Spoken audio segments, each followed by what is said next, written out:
प्रिय छात्रों, पिछले वीडियो में मैंने आपको मृदा क्या होती है या सॉइल क्या होती है, soil mechanics, soil engineering, geotechnical का जो साधारण अंतर है आपको समझाने का प्रयास किया।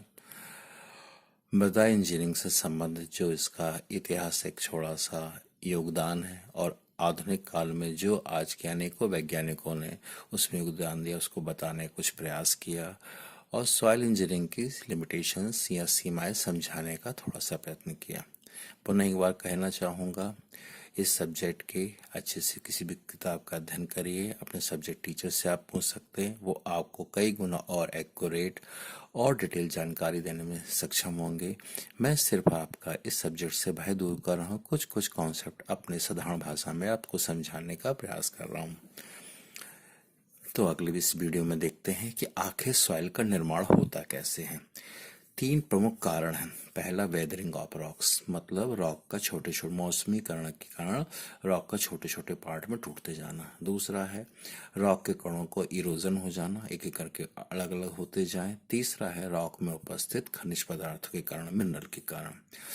रॉक यानी चट्टान बड़े बड़े पार्ट से छोटे पार्टों में टूटती हैं और उन पार्ट से प्राकृतिक प्रक्रियाओं का उन पार्ट से और छोटे छोटे पार्ट में टूटती हैं और उससे और छोटे छोटे पार्ट में टूटती जाती हैं। इस तरह से सॉइल यानी मृदा का निर्माण होता है।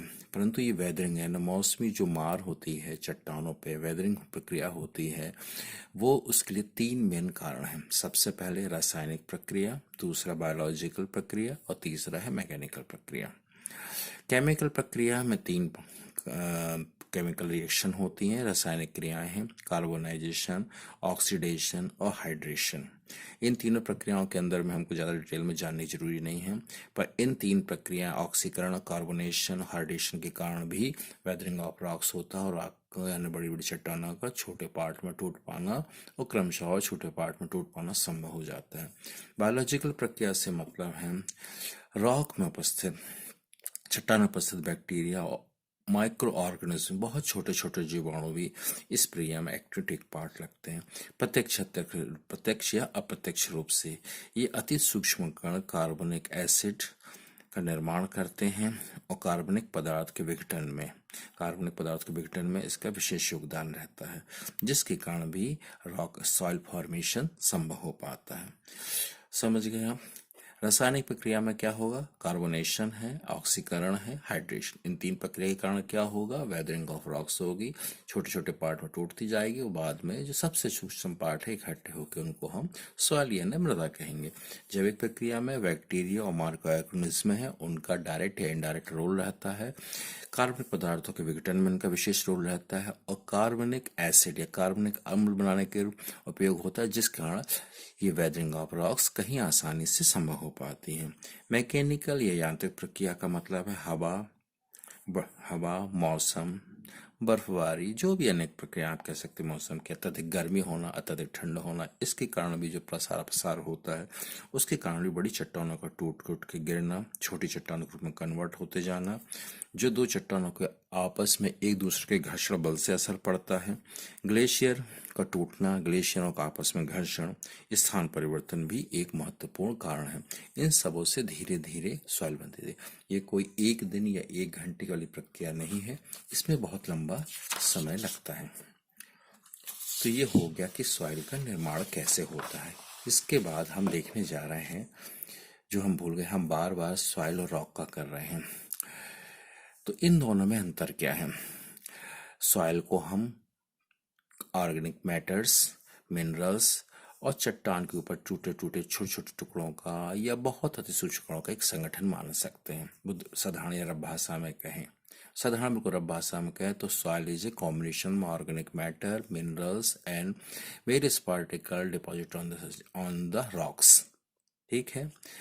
सॉइल के अनेकों परिभाषाएं हैं जो आपको बहुत टेक्स्ट बुक में मिल जाएंगी, उनका अध्ययन करना चाहिए, क्योंकि हर परिभाषा का कोई ना कोई अर्थ तो रहता ही है, अकारण ही तो कोई बनाई नहीं गई होती है। मोटे रूप में समझ लीजिए, धरती के क्रस्ट में और नीचे बड़ी बड़ी चट्टानें, उनको छोड़ के जो छोटी चट्टानें होती है बेड रॉक्स, उससे भी और छोटे रॉक कहलाएंगे। तो रॉक्स किसका पार्ट है? बेड रॉक का पार्ट है। बेड रॉक क्या है? धरती के निश्चित बड़ी बड़ी जो कई कई किलोमीटर, कई सौ किलोमीटर फैली चट्टानें हैं, उनका पार्ट है। वास्तव में वस्तु एक ही चीज की क्रमशः विघटन होने पे ये विभेद है। आगे चल के सॉइल के कणों की साइज के आधार पे अन्य प्रकार के और भी भेद होते हैं, जो कि एक सिविल इंजीनियर को ज्ञात होना चाहिए। कितने प्रकार की सॉइल होती हैं? अनेकों प्रकार की सॉइल होती हैं। रेसिडुअल सॉइल है, कंप्लीटली वेदर्ड है, highly weathered, moderately weathered, slightly weathered, fresh soil और ट्रांसपोर्टेड सॉइल। रेसिडुअल का नाम ही जो बताता है, रेसिडेंस या जहां पर निर्माण हुआ उस स्थान पर इकट्ठी हुई मृदा को क्या बोलते हैं? Residual soil.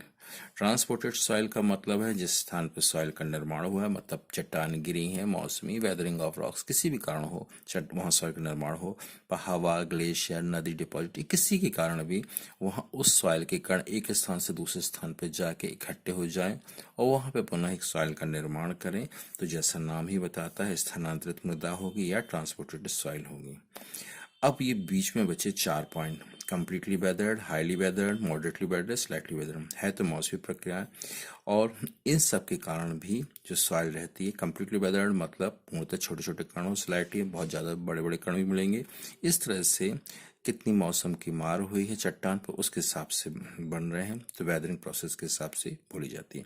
पर मुख्यतः आप रेसिडुअल सॉइल समझिए, रेसिडेंस से रेसिडुअल समझ लीजिए, जिस स्थान पे सॉइल बनी है उसी स्थान पे वो एकत्रित हो रही है, तो रेसिडुअल सॉइल। जिस स्थान पर सॉइल बनी है, हवा और अन्य मौसम या प्राकृतिक कारणों से सॉइल का एक स्थान से दूसरे, सॉइल के कणों का एक स्थान से दूसरे स्थान तक चले जाना और वहां पे इकट्ठे होकर जो निर्माण करना, वो आपको ट्रांसपोर्टेड सॉइल कहलाएगा। अब एक बार फिर से आपको बता रहा हूं कि क्या सॉइल के कण होंगे। ट्रांसपोर्टेड का अर्थ में बता दिया है, स्थानांतरित, एक स्थान पर निर्माण होना, दूसरे स्थान पर इकट्ठे होना। रेसिडुअल में उसी स्थान पे सॉइल का निर्माण होना, उसी सॉइल पे सॉइल का रुके रहना। अब इसके बाद कुछ अन्य विभेद भी पाए जाते हैं। ग्लेशियल डिपॉजिट, ग्लेशियरों के कारण रिवर के कछारों में, रिवर जहाँ से मुड़ती है वहाँ पे सॉइल इकट्ठी होती जाती है, तो रिवर डिपॉजिट कहते हैं। हवा के प्रकोप के कारण भी डिपॉजिट होते हैं। ऑर्गेनिक सॉइल भी होती है, कार्बनिक पदार्थों के विघटन से मिलकर बनी होती है। एग्रीकल्चर सॉइल है, खेती किसानी के समय उपयोग आती है, उन स्थानों वाली भी होती है। दो और है लैकोस्ट्राइन एंड मैरिन सॉइल।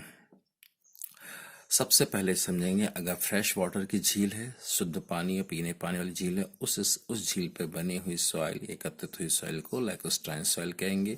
अगर झील मीठे पानी की है तो उस समय जो सॉइल नीचे एकत्रित हो रही है उसके कारण जो बन रही है वो मैरिन सॉइल कहलाएगी।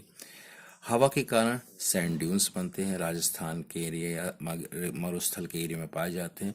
इसमें बहुत छोटे छोटे पार्टिकल होते हैं, वो ड्यून्स बनाते हैं। ठीक है, उनका आकार को ड्यून्स कहते हैं।